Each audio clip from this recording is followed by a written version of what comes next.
Want to stay up to date with everything that's happening on the show? Or do you have a story that you'd like to submit for one of our Listener Stories episodes? You can get in touch with the show via the website at www.hauntedukpodcast.com, on Instagram at hauntedukpodcast, on X at hauntedukpod, or you can email us at contactus@hauntedukpodcast.com. We're also on Facebook and TikTok.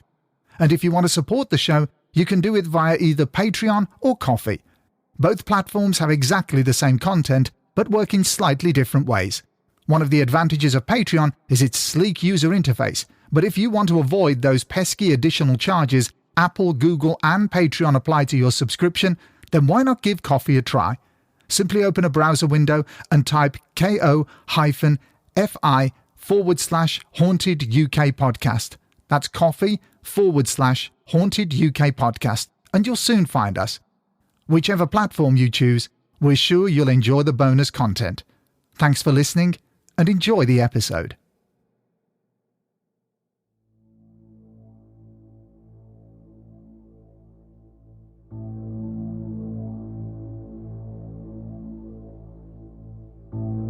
Our bedroom was small and narrow, and the door was about 6 feet from the end of our queen-size bed. The noise was thunderous. 3 knocks, rapid and loud. Bang, bang, bang. "Did you hear that?" I said. "Yep," Brian responded, his voice weird and bored. I had a moment of surprise and sat straight up in bed. Then it happened again. Bang, bang, bang. This time, I got up immediately and walked quickly to the door, figuring that one of the 3 kids, probably my 7-year-old daughter, was scared and needed me. I opened it and started to speak, then stopped when I saw no one was there. I stared into a large, well-lit open area that was completely empty. I could see the stairs, also empty. My lizard brain hissed softly. "Run," it said.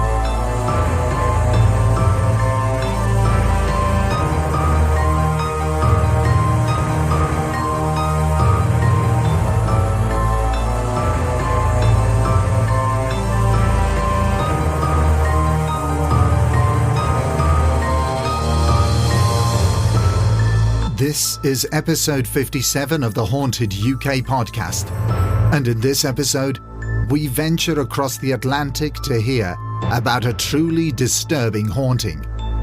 A haunting in Oregon.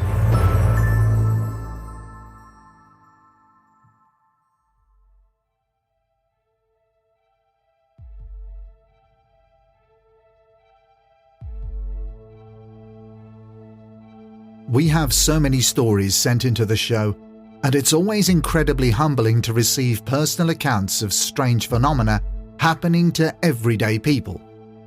A huge amount of these experiences make it into the Listener Stories episodes at the end of each season, whilst others are developed into short haunts. But some of them are destined to become full episodes in their own right. This episode is one of those stories. Sent in by Cathy, who lives in Portland, Oregon in the US, the following story is both equally tragic and disturbing, and deals with a number of very delicate issues, as well as a haunting. At the Haunted UK podcast, we have to say that we've never had a story like this one, and we have to thank Cathy for her bravery, resolve, and determination to overcome events which you are all about to discover. As well as this, the sheer amount of trust shown by Cathy in the podcast, and also our own way of presenting these stories in a sympathetic, non-judgmental and balanced way, must also be recognized. And we thank you, Cathy, so much for choosing to share your experiences with the show, but also with a fantastically supportive audience and community. So before we let Cathy take over to tell her story, we do need to make you aware of a number of trigger warnings. The following events contain descriptions of murder, suicide, physical violence, depression, mental abuse, colorful language, and dangerous controlling behavior. Caution is needed if you feel that any of the mentioned content warnings will trigger a negative impact upon you and your mental health. As listeners, your well-being is of paramount importance to us, so please exercise whatever precautions you feel necessary before continuing with this episode. So, now with all that said, this is Cathy's story. In July of 2007, I left my unhappy marriage and began a relationship with a fellow social worker, Brian, who worked with me at a veterans hospital in Portland, Oregon. I'd known him for years, and although he was a bit intense, he was intelligent, funny, and single. Later, I realized he was also extremely depressed and often suicidal, but that wasn't a topic that comes up early in a relationship. Maybe he thought I could help him with that. After all, I was also a social worker. And after we became involved and I finally understood how deep his mental health problems were, I was committed to the relationship. If someone had told me then that I was making a mistake, I would have ignored them anyway. In short order, we decided to get married, and in September of 2007 began looking for a house. After viewing several, we walked into a lovely 3-story classic Portland bungalow, and I immediately wanted it. Why is it that haunted houses are always so alluring? This place looked as if I'd renovated it myself, and it certainly didn't feel haunted. It's an unfair advantage, and one that you see increasingly these days on all the haunted shows.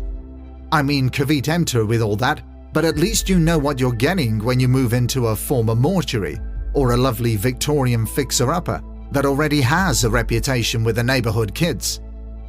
Or even some disreputable old farmhouse sitting alone on a hill in Connecticut. But it's an entirely different situation when the house looks like all the nice homes on the block. This lovely little trap was full of updated appliances and remodeled bathrooms. I ask you, and yes, I am aggrieved about this, how is the unwary prospective homebuyer supposed to know that the beautifully renovated bungalow on a busy street in the ultra-popular Nopo neighborhood of the super-fabulous city of Portland, Oregon, has ghosts? There were a couple of red flags, I guess. We were told that the nice couple who'd been living there had left abruptly for Seattle, Washington, leaving the house empty with only visiting real estate agents and their staged furniture for company. Somehow, they could afford to pay the mortgage on the house and rent in very expensive Seattle, which is as far north as you can get from Portland without leaving the country.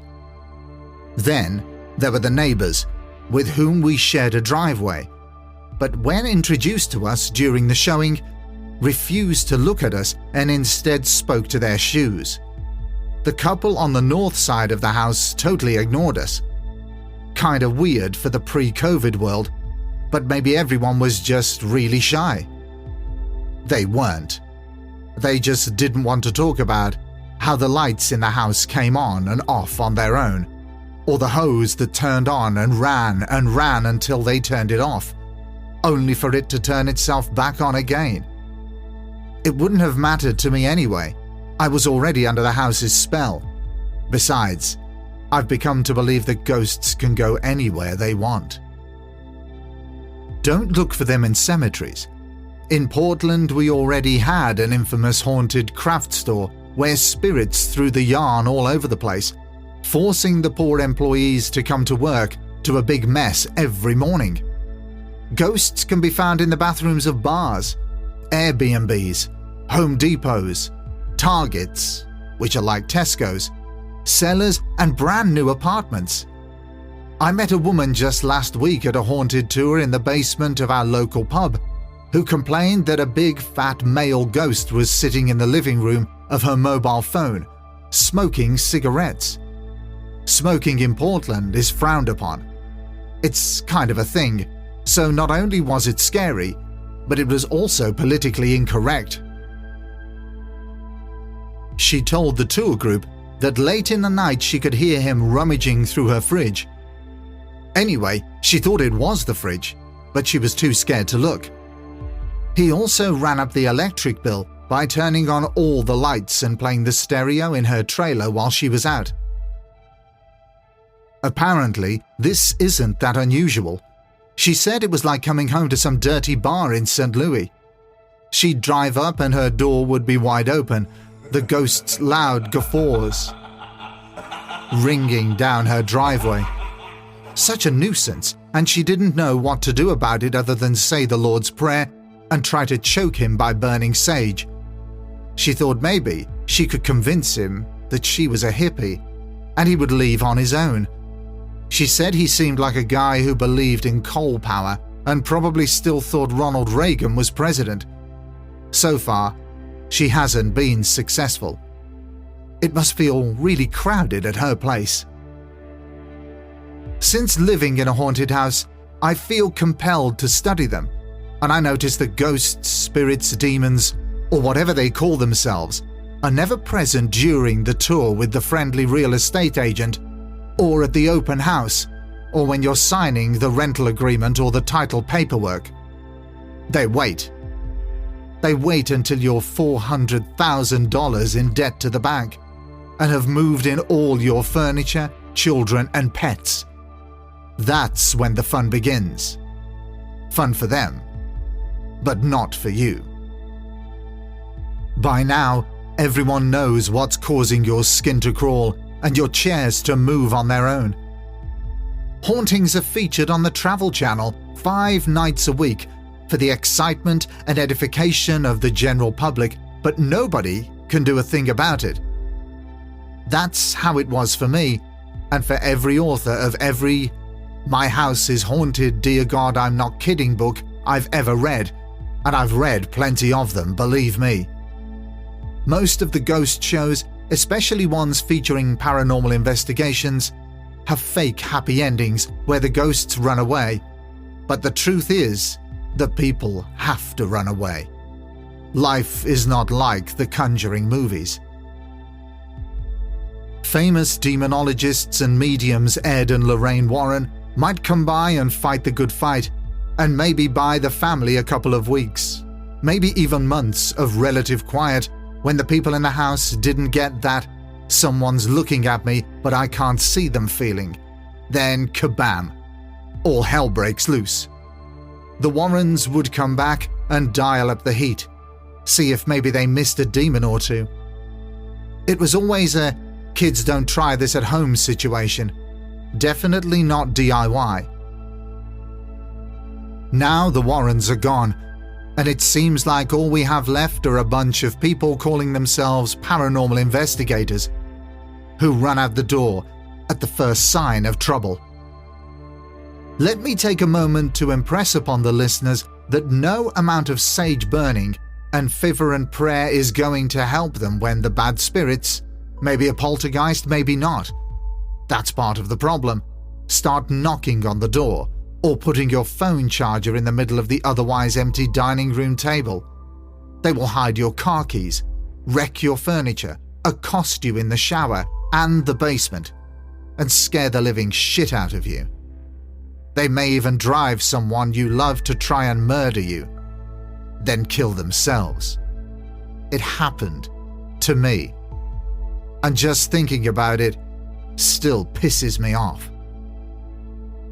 A ton of spirit shit went down over the 2 years I lived at 6227 North Denver Avenue, and although I like to tell myself I won in the end, the truth is, I didn't.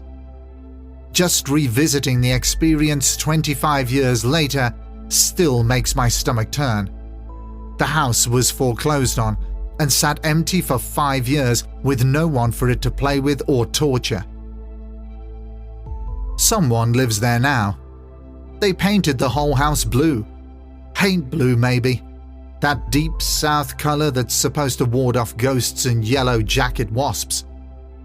People are more open-minded down there, I guess. Sometimes I think about leaving the new owners a note. Anonymous, of course. Maybe under the welcome mat. I could tell them what happened before they moved in, and that it's all real. But then I think maybe they aren't even haunted. Some people get it, and some don't. There's no law in Oregon that requires the real estate agent to disclose a suicide up on the 3rd floor in the dormer room that overlooks the street, where a man might go if he's planning on shooting some cops with his rifle, or perhaps something less complicated like pressing the gun against his own temple, so tight that afterwards you can see the powder burns. Anyway, people just don't say things. They don't tell other people things they may not want to know. I drive by from time to time, but I never leave a note. Honestly, I try not to even look at that place. We were so excited when our offer was accepted. We bought the house at the top end of the real estate bubble and lost money on it immediately, but I was so happy that I didn't care.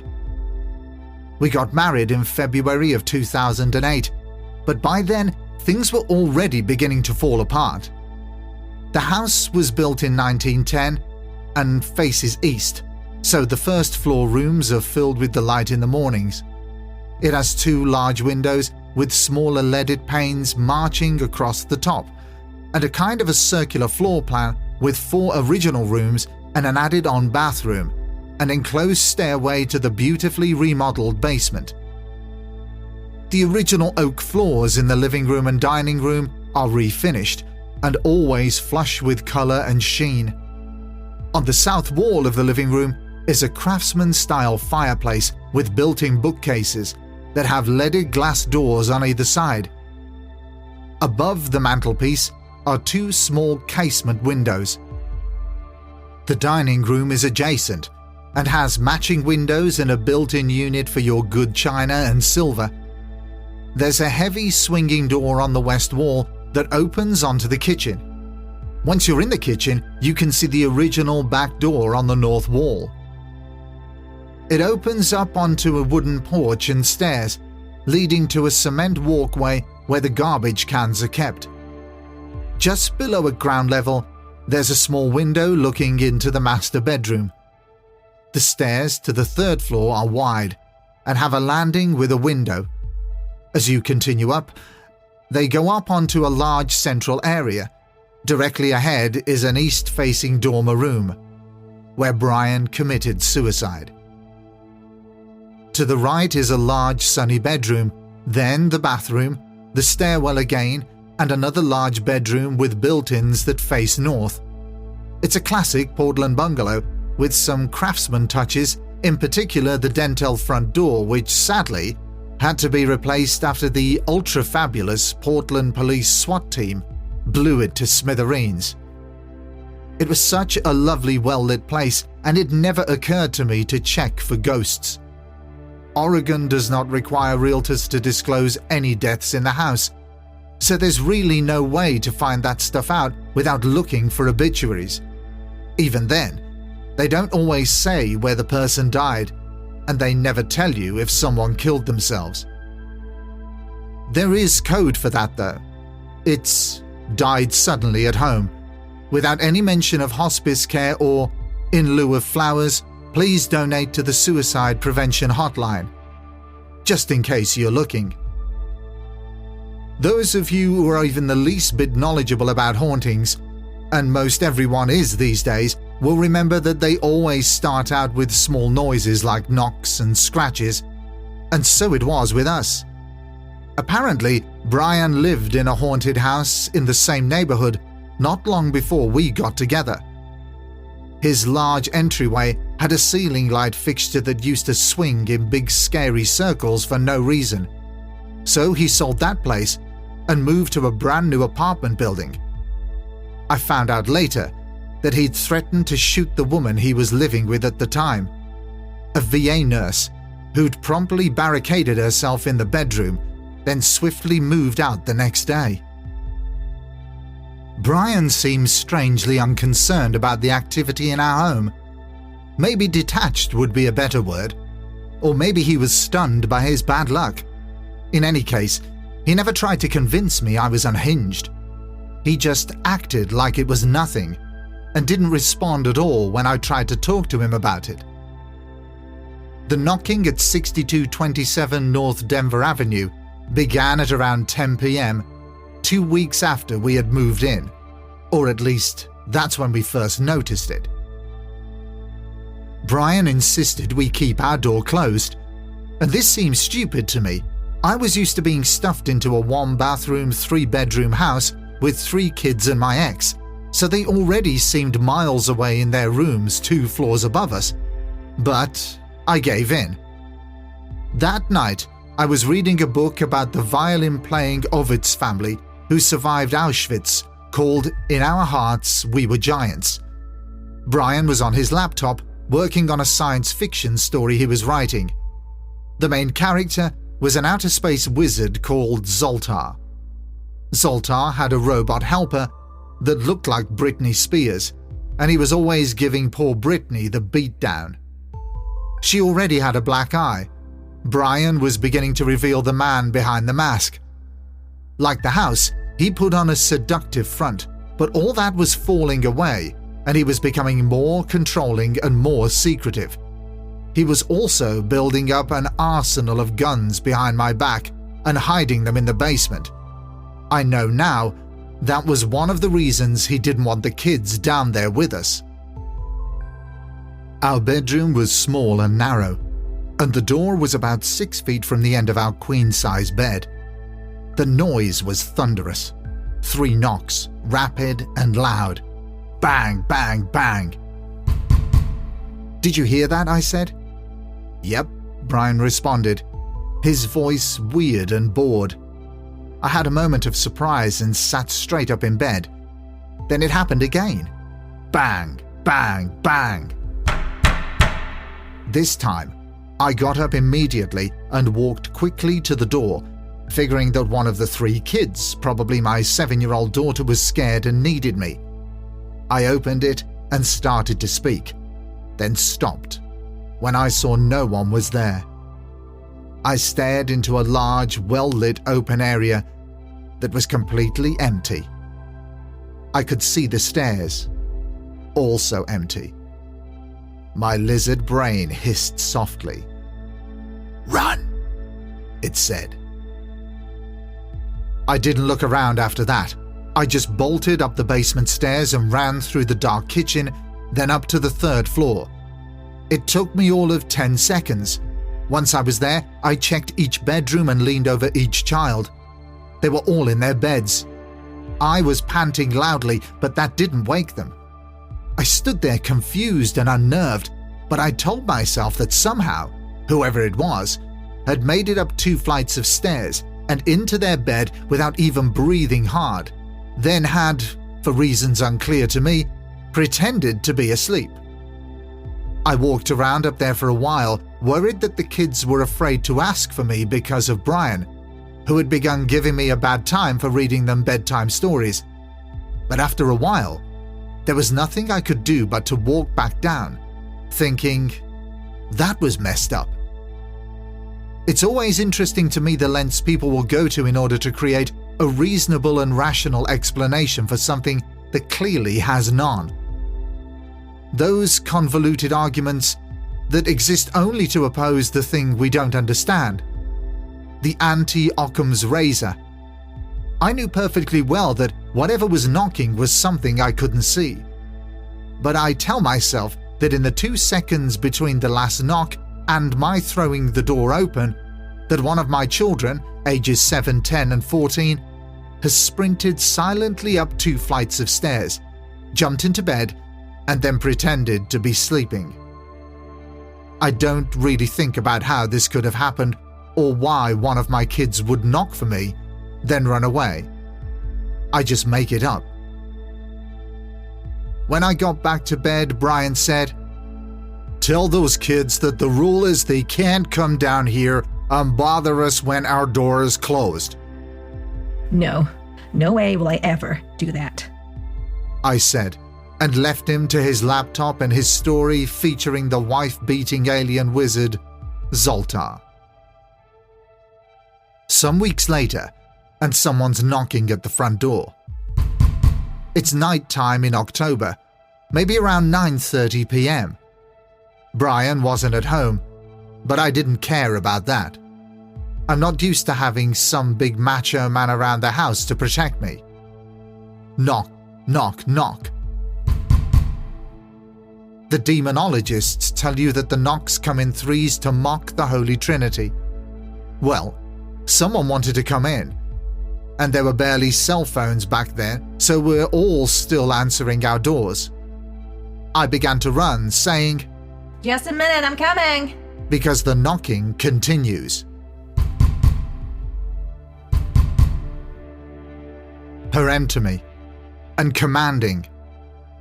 The knocking didn't stop until I had my hand on the doorknob. I could see through the glass that no one was there, but I opened the door anyway. What else could I do? My small porch, really just a concrete stage that practically opened onto the street, was empty. The knocking had stopped, but again, the hissing in my lizard brain got louder.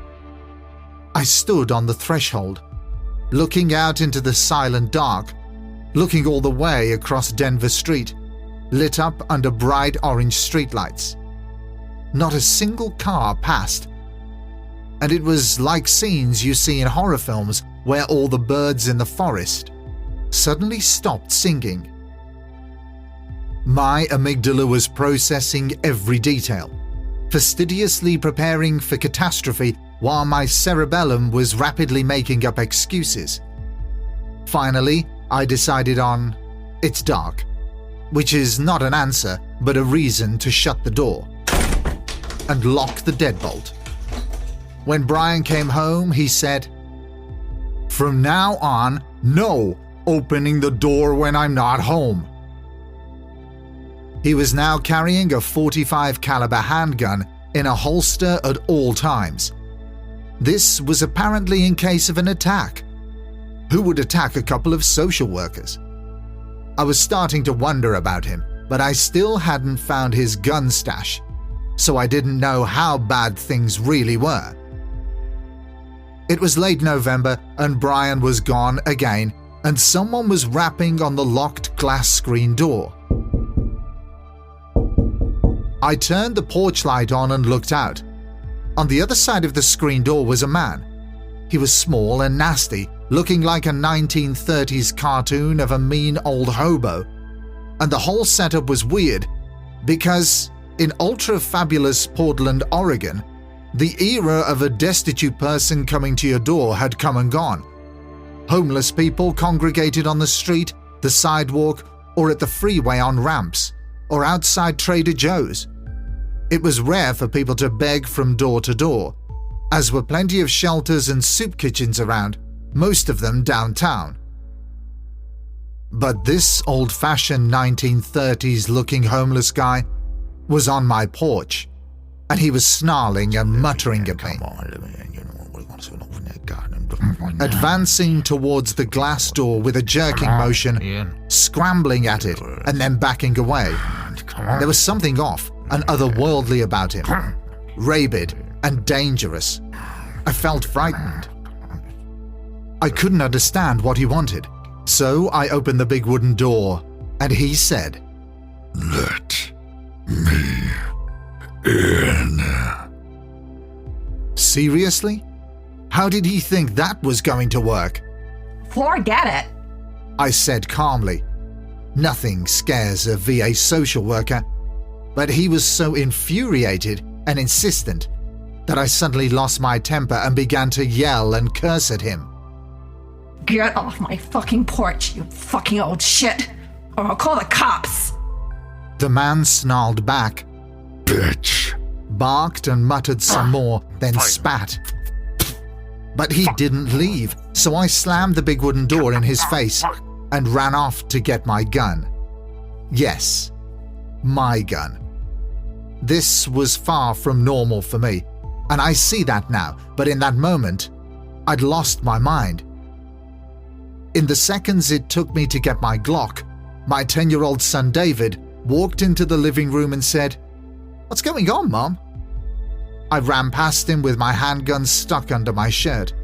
"Nothing," I said, and I flung open both doors and rushed out onto the porch, fully intending to shoot the evil hobo who called me names. But he was gone. Where had he gone? I was looking around for him when I suddenly realized what I was doing. I'm out on the porch in the dark looking for someone to kill. I turned and ran back inside, locking both doors. I stood silently, shocked by myself. I thought to myself shortly afterwards that maybe the man wasn't even human. Whatever it was, I didn't invite it in. I sent it on its way, back to the demon version of Skid Row. Most likely the abandoned Department of Motor Vehicles office by the racetrack, or the burned-out Chinese restaurant next to that pond with the algae. I didn't bother telling Brian about it. I'd opened the door after he'd told me I couldn't. There are other doors you open, such as portals, or some creepy ghost vortex in a mirror. Seances can have unexpected consequences. Everyone knows that you're never supposed to fool around with an Ouija board, or practice half-ass witchcraft, or open the screen door to some demonic leprechaun from perdition. So I never did any of those things. Well, actually that's not true. As I write this, so many forgotten memories are floating up from the bottom of my muddy subconscious. I did practice some half-assed witchcraft. Early on, when Brian was first beginning to treat me cruelly, I put a binding spell on him. He yelled at me when he saw wax from my witch candles on the brand new Italian lacquered dining room table. Looking back on it now, I can't understand how I was so stupid to want to bind an abuser to me. And now I see why he didn't leave after he killed himself. He stayed around haunting me, and it must have been my fault for casting those spells. Somebody pour me a scotch. Somewhere in my mind, I just knew some wretched ghost was waiting for an invite to infest my house, or to possess my teenage son. Ouija boards were never allowed. I'd seen enough Hammer horror films to know better. People with Ouija boards, also known as mystifying oracles, are usually girls at slumber parties, or people just trying to talk to their dead grandmother, or Houdini. They're not counting on some random bad ghost hookup. And yet there I was, casting spells when I should have known better. I don't believe in demons, but there was something going on in that house before I ever cast a spell that may have done something to Brian. I don't know. I'm still confused about it, but 6 months after we moved in, he became much worse. That's when he first grabbed me, hard enough to leave bruises. In mid-2008, his depression deepened. He stopped going to work, stayed in the basement in the dark watching ultra-violent fantasy shows. He refused to celebrate Christmas. He tried to take control of our money and put me on an allowance. I was a professional, making $80,000 a year, and suddenly I had a grocery budget for all of us of just $100 a week. He was spending thousands of dollars on guns, fantasy figurines, graphic novels, and tattoos. Then he became increasingly cruel, violent, and finally started to smell like a dead thing. Our bedroom reeked.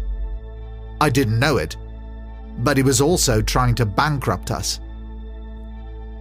By October of 2008, he showed me his kill list, which included most of our colleagues and his mother. After that, I made arrangements for the kids to stay with their dad temporarily, while I tried to figure out how to leave. It seemed like phantom knocks were the least of my worries. Brian stayed at home all day in the dark with the ghosts. He kept calling me, threatening suicide, to get me to stay there with him, but after a while I just refused. Somebody had to go to work, and I wasn't trading my life with my kids for Brian's dark little inferno. So that dismal November, he tried to murder me. So much of what was happening sounds like classic oppression by an evil spirit. The story on evil spirits and demons, I'm not sure what the difference is, that they're very unhappy with their situation and are always looking to scam their way into the corporeal realm. Apparently, their dearest wish is to get away from eternal torment and return to Earth, preferably in some human body, where they are free to enjoy carnal pleasures like pooping, eating, arson, cursing, breaking furniture, making a lot of rowdy noise and staring at people from the end of the hallway. Hell totally sucks, which is why, according to the demonologist literature, demons would rather kill the possessed person than willingly leave. That's why the exorcists are shouting at them, and the demons are shouting back. It's a big fight. Was Brian oppressed, or just responding to an extremely stressful situation? He had a psychiatrist and a therapist and a supportive wife who was in the business, but he continued to spiral down. Instead of the house becoming increasingly haunted, Brian did. There was evidence that something dark already hid in the house. Its sentinel event lost long ago, but showing itself and changing our lives for the worse. But what if? What if whatever that thing was never got the chance to really get its haunt on, because someone who was still alive and living there was a real son of a bitch? What if there was a murderous depressive who blew his own brains out then came back, so happy to be dead that he pulled out all the stops and turned heart of the house black? And whatever that little knocking thing was that had been there before had eaten up, gorged on by the dead man. What about that? What if Brian was worse than any demonic force already there? In November after Thanksgiving, a dismal affair made slightly better because he refused to come out of his smelly basement lair. He decided the time was right for a murder-suicide. One day in November 2008, he wouldn't leave me alone. He must have been pretty bored and was calling and threatening me where I worked at the hospital, but I wouldn't come home. I had a carpooler and I refused to abandon her. I walked into the house after work. The kids were still staying at their father's, and I was wearing my usual swagger and high heels, and saw him leaning against the wall in his office, where he hung his Frank Frazetta pin-ups. I took a seat in his snazzy IKEA office chair with micro-suede upholstery and looked up at him. Somehow, I'd missed the Glock on his desk. "I'm leaving you," he said sternly, "and I'm moving to Wyoming." He had definite survivalist yearnings but no skills. I could tell he was getting ready to list my failures and tell me how I'd driven him to this with my excessive happy hour attendance, drunken escapades, and going to work each day. But I interrupted him. "Great," I said, and smiled because I was sincerely happy at the thought of getting rid of this monkey off my back. "When?" I asked. In a flash, he knocked me off the chair onto the hardwood floor, cracking my head and knocking the wind out of me. He was so fast, like a snake striking, and he had me on my back with my knee on my chest, one hand on my throat and the other shoving his Glock into my mouth. I guess he didn't like my sass. He got his face right up to my ear and hissed, "I'm going to fucking kill you." Then he started screaming and shouting, "You think you're so goddamn clever? Well, this is it!" all the while keeping that big fat 9mm jammed down my throat. All he had to do was squeeze the trigger, and he'd blow the back of my head off. Have you ever wondered what it would be like to know when you were going to die? What thoughts you might have? Would your life pass before your eyes? Whether you would pray or get a message from God? Well, you can ask me all about it. I'm pretty sure I closed my eyes and didn't move a muscle. The last thought I had was wanting to pull my skirt down because it was hiked up and my shapewear was showing. Remember my lizard brain? It froze me in place so I wouldn't wiggle and excite the predator that had me. I lost my power to reason. No messages came forth from heaven. I may as well have been a squirrel in the jaws of a coyote. Then all at once, he pulled the gun from my mouth and got up off me. I immediately turned over and on my hands and knees scuttled under the kitchen table where I curled up like a hedgehog while he paced the kitchen, refusing to let me go. He was screaming he was going to shoot me. "Don't you move! I'm going to shoot your fucking brains out!" He didn't seem happy or triumphant, just mostly insane and really loud. Then he suddenly said, "Let's go for Thai food." There was a place 2 blocks north on Denver, and as we walked, I decided he had to die. He'd really pissed me off. There's a prominent theory that ghosts and demons feed off of this kind of emotional chaos. So you might think that there would have been messages written in excrement, or clothes thrown out of the closets, or the refrigerator would move like the one at the Goodins' house on Lindley Street in Connecticut. Ed and Lorraine were there, and Ed got into a fight with the police chief. One of the cops that showed up said the Goodins' cat spoke to him. It was a well-documented shit show, and you can read the book if you want. It's called The World's Most Haunted House. There's more to the title, but it's too long and boring to type. The author's name is William Hall. Our house, the house on Denver Street, was silent and cowered like a dog. There was nothing there but Brian and his mad rage. Oh, and me. I'd sent the kids away until I could figure out how to kill him. I hoped it wouldn't take too long. From November to February, I played along. My kids were banished to their father's house. Brian was pleased. Now I could give him all my attention. That winter, I studied him like an anthropologist, like Jane Goodall studied those chimps. The day he tried to murder me was the day he dropped his mask. Maybe he thought I was so terrified that looking normal didn't matter anymore. He became uncanny, opaque, and haughty. Now he was the man of the house, and even though I was the one working and bringing in the money, I wasn't allowed to spend it. One day, he decided that we had to declare bankruptcy, but some lawyer told him we didn't owe enough money. So he came home with a giant television and began secretly ordering signed Batman statues made of resin on credit. He bought about 100 graphic novels about Conan the Barbarian and watches and cologne and an elaborate sound system. He also bought more guns from guys with suitcases in the trunks of their cars. You could tell he'd grown up poor. Our bedroom, where he slept all day, started to stink from his antipsychotic drug sweat. His psychiatrist, who he still saw, kept prescribing him more drugs in different combinations because he was suicidal, and that was all she could think of to do. He worked on his Zoltar story and would make me sit in a chair while he read it aloud to me. Zoltar beat his Britney Spears robot to death in an extremely convincing scene that felt like a prologue or a prediction.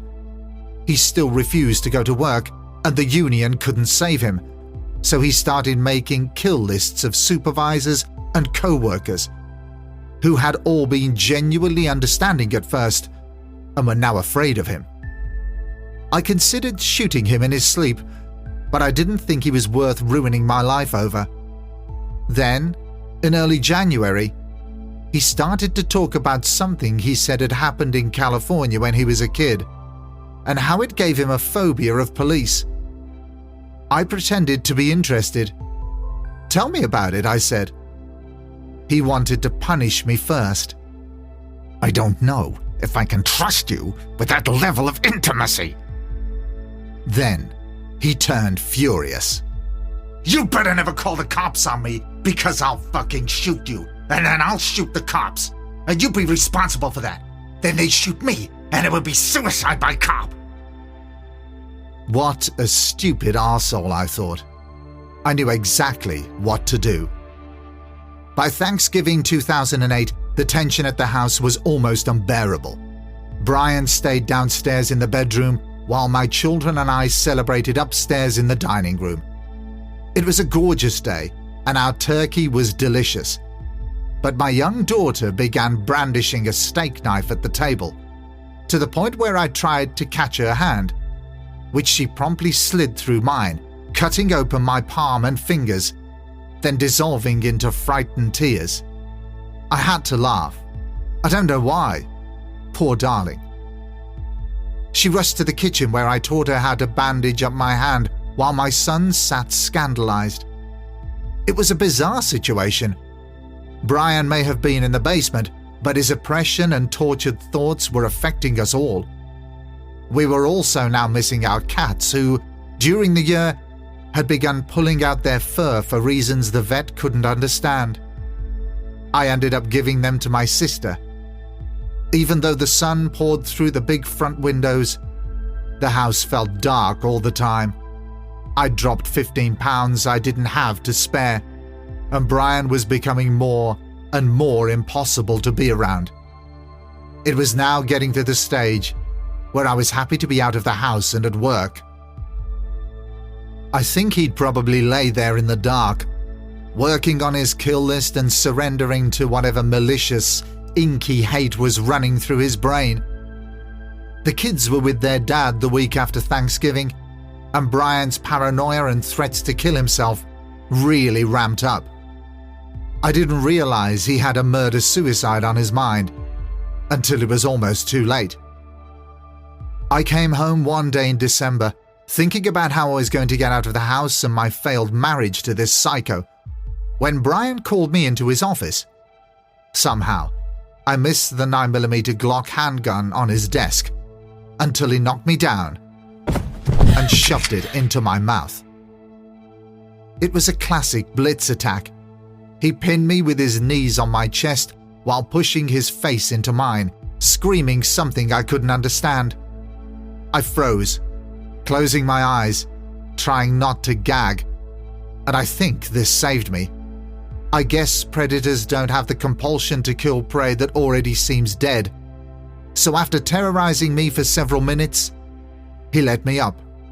I scrambled across the hall and hid under the kitchen table.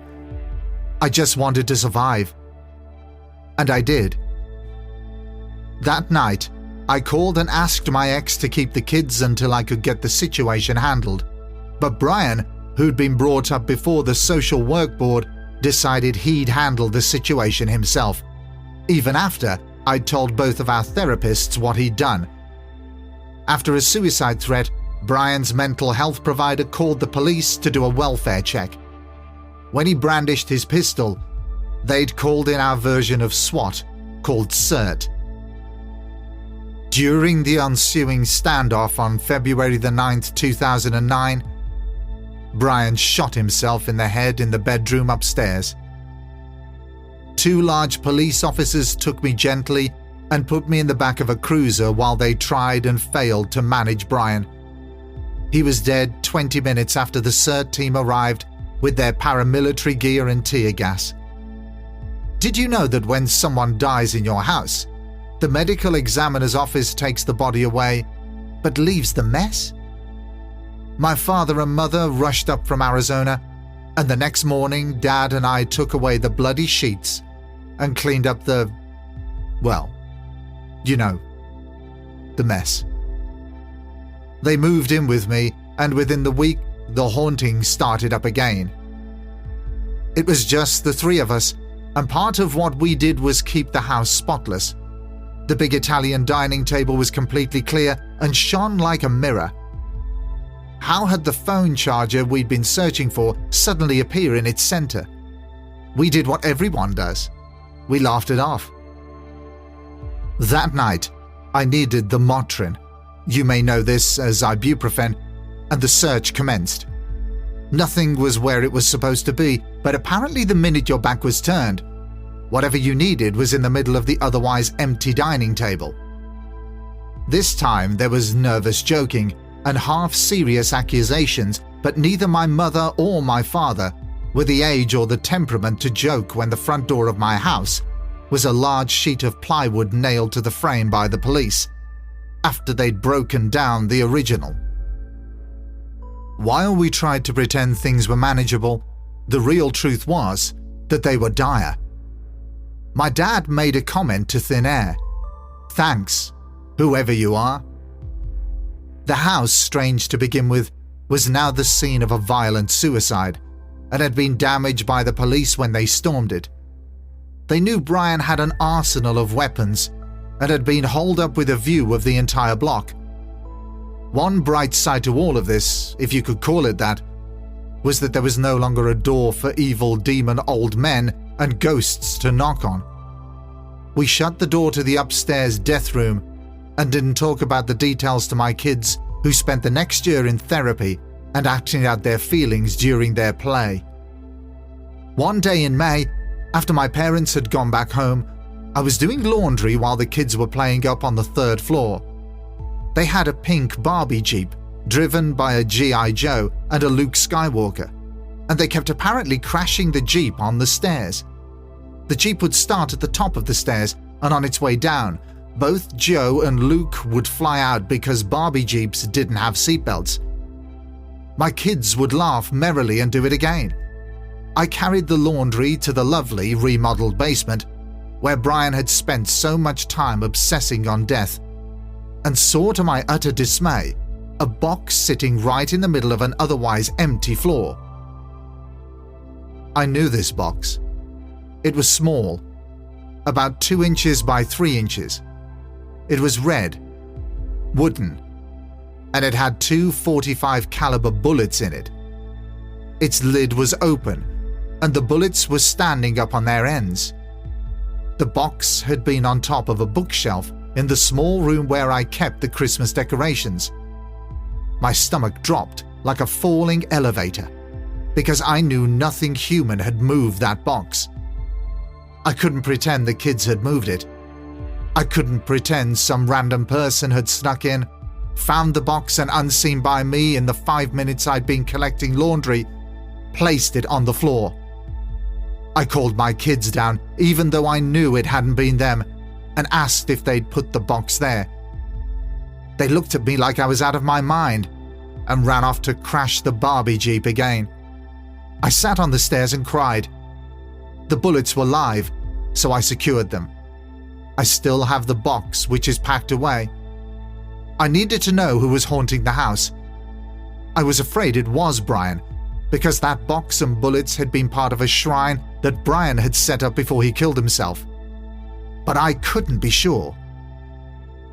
A good friend recommended a psychic named Suzanne, so I made an appointment.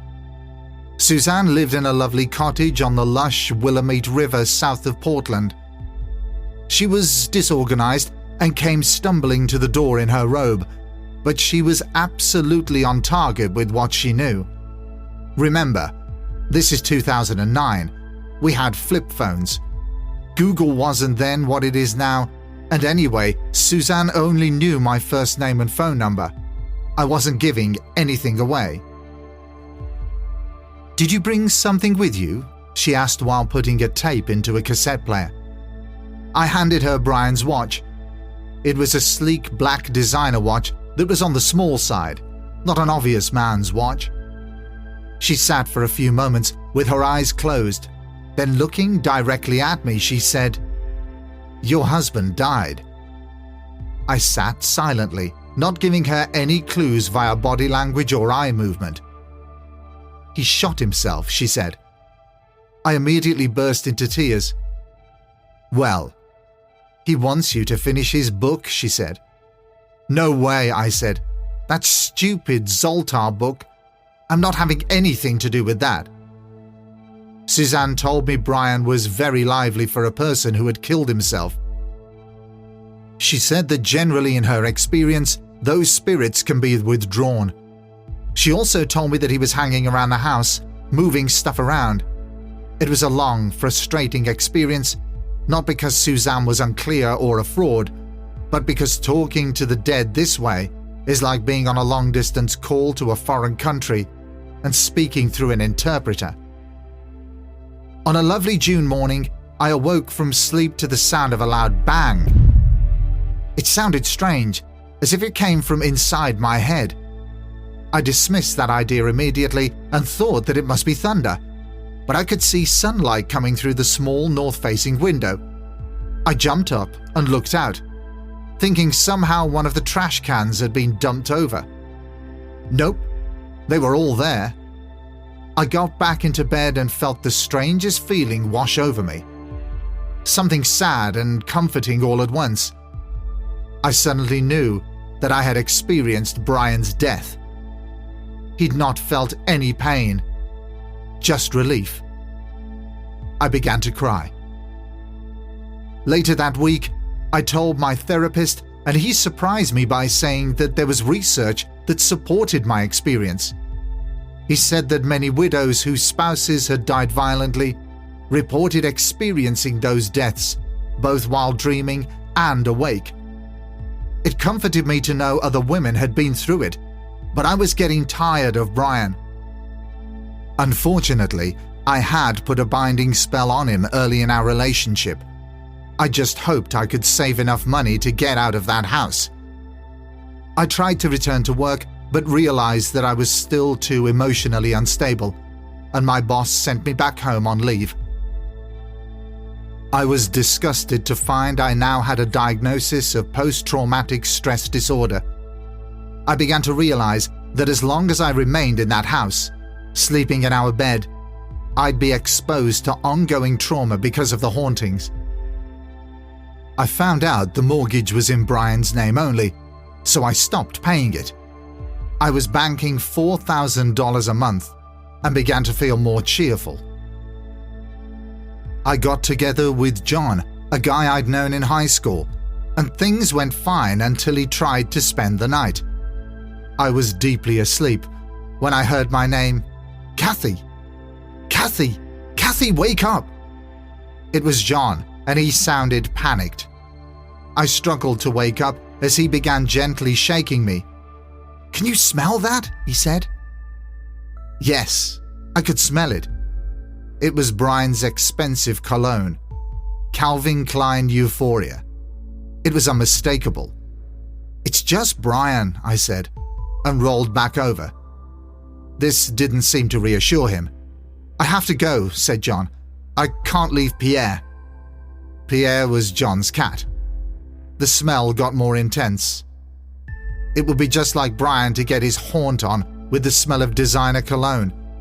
John began rapidly putting on his clothes and racing around the bedroom. I sat up. "Sorry," I said. "He can't do anything." "He is doing something," John said as he left. As you know, poltergeist hauntings follow a predictable path of increasing activity, usually focused on whatever it thinks will scare people the most. One of the reasons I'm pretty sure this wasn't a poltergeist was the way the activity manifested. It wasn't the usual knocking, malfunctioning lights, electrical problems and voices. It was always Brian-related, never random. Shortly after Brian's death, I decided to get a dog, a smart little Shiba Inu rescue named Robin, whose only wish was to run away. He wasn't neurotic, he was great with the kids, and I swear that dog had a sense of humor, but he ran away every chance he got. One day during the summer, probably August 2009, I was home alone when he ran madly through the house, with a piece of fabric in his mouth. Come here, boy. I bribed him with a hot dog and got it from him. It turned out to be part of a sheet covered with dried blood. I recognized it as one of several bloody sheets the death investigators had left behind, and that I, in my shocked craziness, had insisted on keeping, but had put in double trash bags behind the wall of one of the bedrooms. This was only accessible through a small built-in door, leading to a space under the eaves of the house. I trudged upstairs and found the bag on the third-floor landing.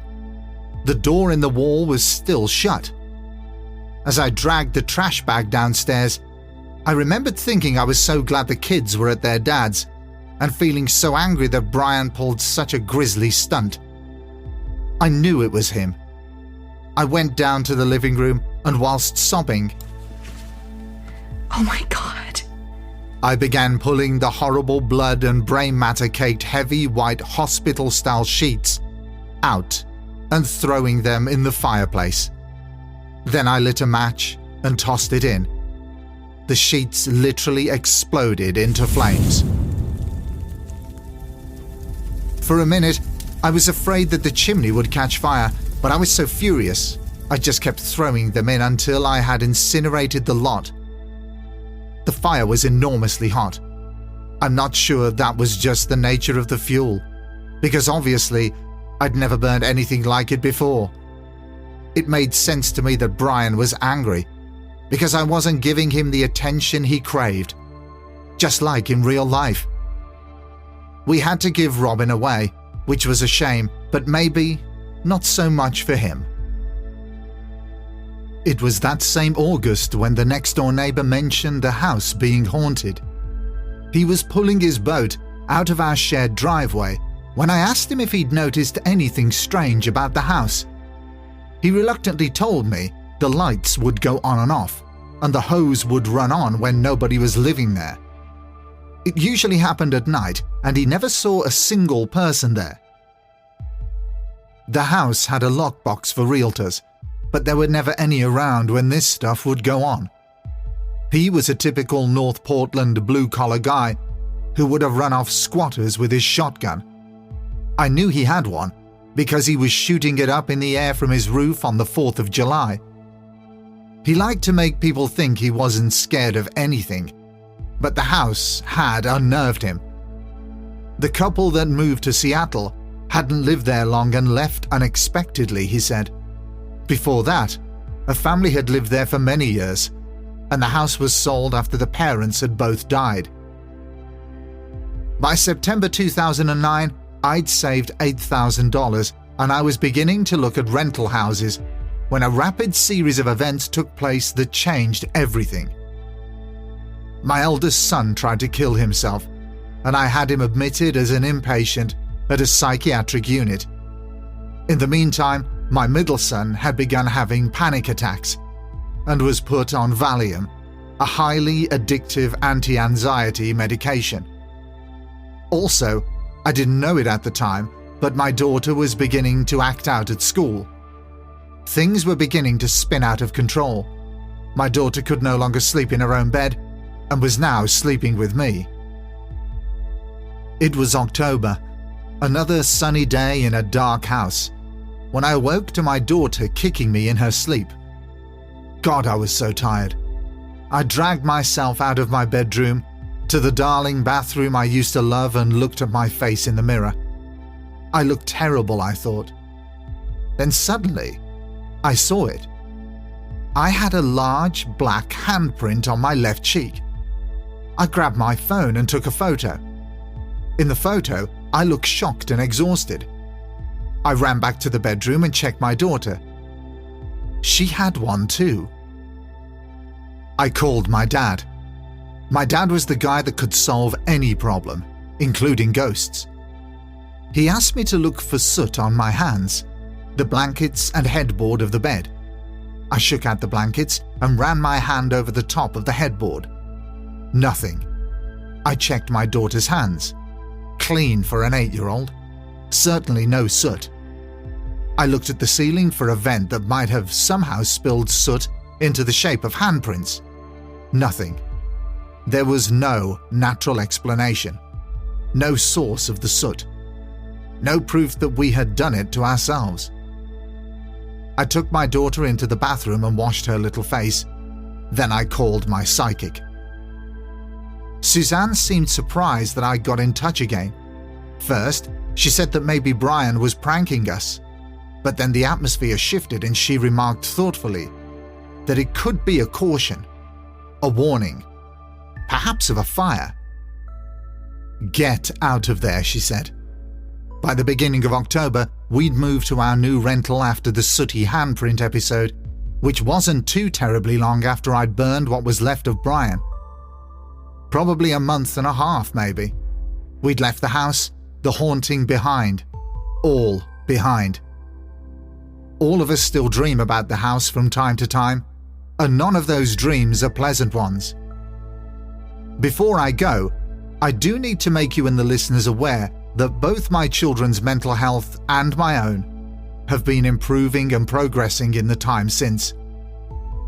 There's still a long way to go, and many things that happened at 6227 North Denver Avenue will stay with us for the rest of our lives. But hopefully, in the future, the clouds which descended and enveloped our lives will continue to get steadily thinner, and the sunshine will continue to find a way through.